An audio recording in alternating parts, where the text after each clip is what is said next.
Hey everyone, Potato here. I just want to say sorry for not uploading a video for so long, but I'm finally back, and today I'm going to be showing you guys how to make 3 different piston doors, and each one is more advanced than the other, and they're all equally useful and just good in general to have. So without further ado, let's get right into it.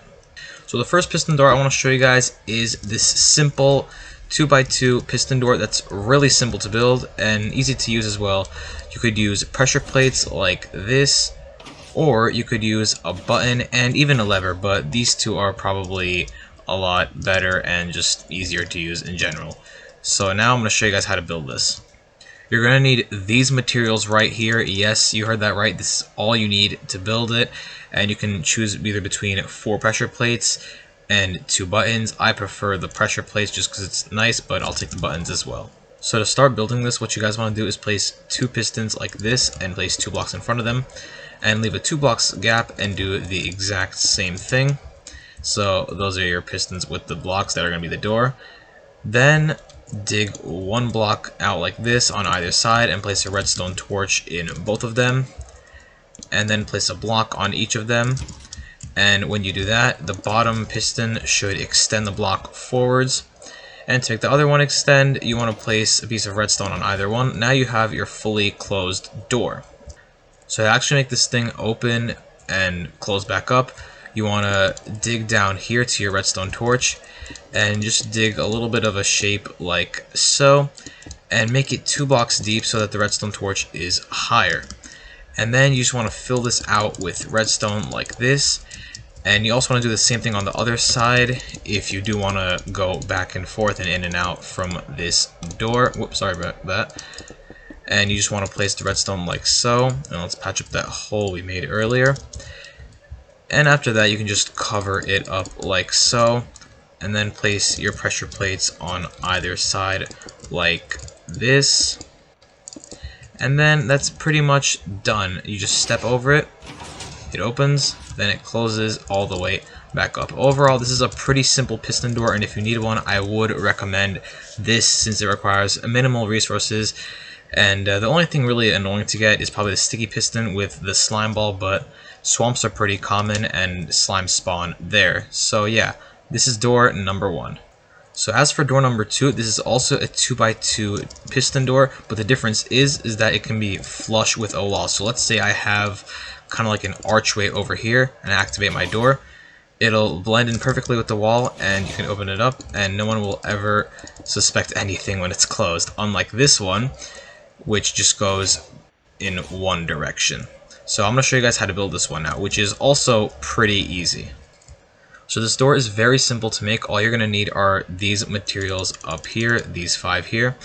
And if you want an alternative way to activate the door, you're going to need these, and this is my recommended one because it just has better security. I'll show you guys how to do that after we build it.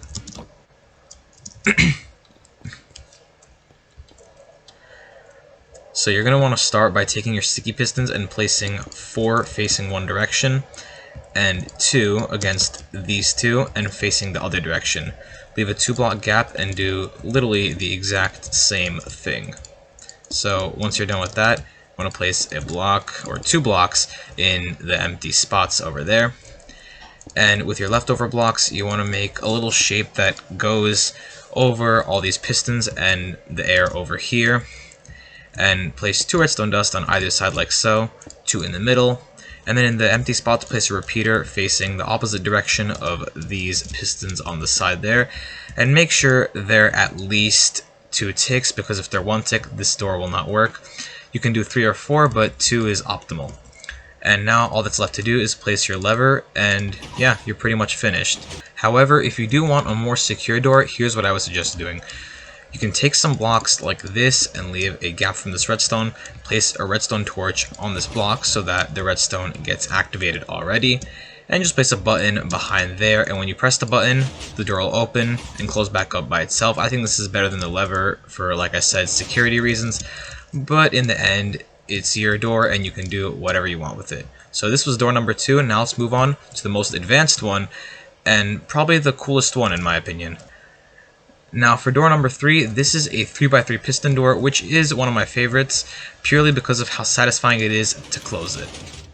Tell me that wasn't satisfying.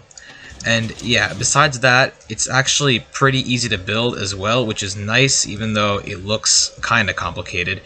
And by the way, this design was originally made by the Redstone Master himself, Mumbo Jumbo, and modified by B-Blocks. I'll leave a link to his channel in the description below.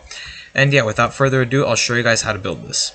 These are all the materials you're going to need to build this door, and by the way, this leaf can be interchangeable. You can switch it for obsidian, a glazed terracotta, basically just anything that doesn't stick to slime blocks is perfectly fine.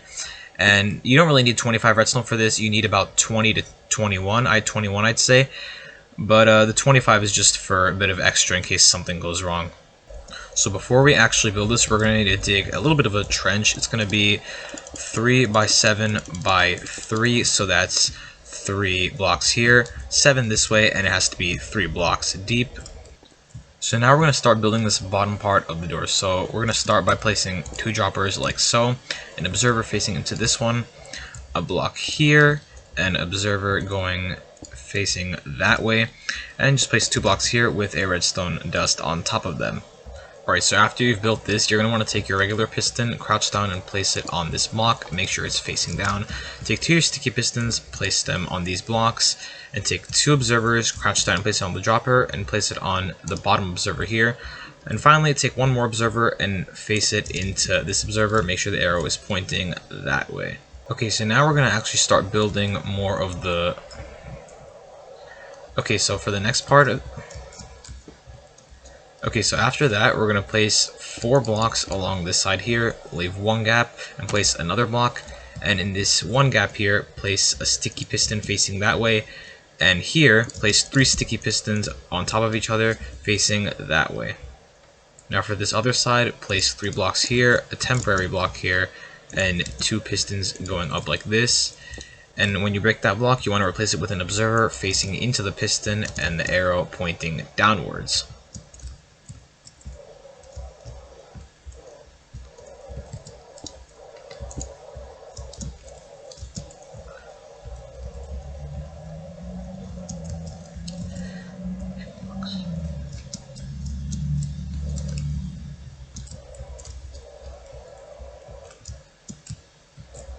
After that, you want to place 5 blocks from here, leaving a 2 block gap over here. Place 1 dropper on this piston, crouch down and place in a redstone on it, and add 1 more block to this middle part and place 3 redstone dust here. And now take your observers, and with your observers, you're going to want to crouch down and place them facing into here, and then 2 more like this. The arrow should be facing that way for all 3 of the observers. Okay, now for this next part, you're going to want to take 2 of your repeaters and place 1 on each observer, and put this one on 4 ticks. It's important. Then take a block and crouch down and place it on top of this redstone, and then take your leaf, your glazed terracotta, your obsidian, whatever the block is that you chose, and place it on the side of this redstone. Now for the next part, you're going to want to place 1 sticky piston like this, and you may need a temporary block for this, but you're going to need to place 1 more sticky piston. And finally, take your observer and place it here, and now this is pretty much the entire door part done. Now we're going to make the panel that controls it. Oh, and right before I build this next part, I just want to clarify, you do have to put blocks here. I almost forgot about that, sorry. So for the buttons that open this door, here's how it's going to go. We're going to place 2 blocks here after this 2 block gap, leave another 2 block gap and place 2 more blocks, and place a button on the top of each of them like so. And now we're going to need to connect these all up, so the way we're going to do that is by placing 1 block like this, leave a 2 block gap like this, and dig down 1 more here, and then 2 more here. And do the same thing on this side, and when you have, just dig out this entire area like this, and just fill in all those areas with redstone dust like I am right here.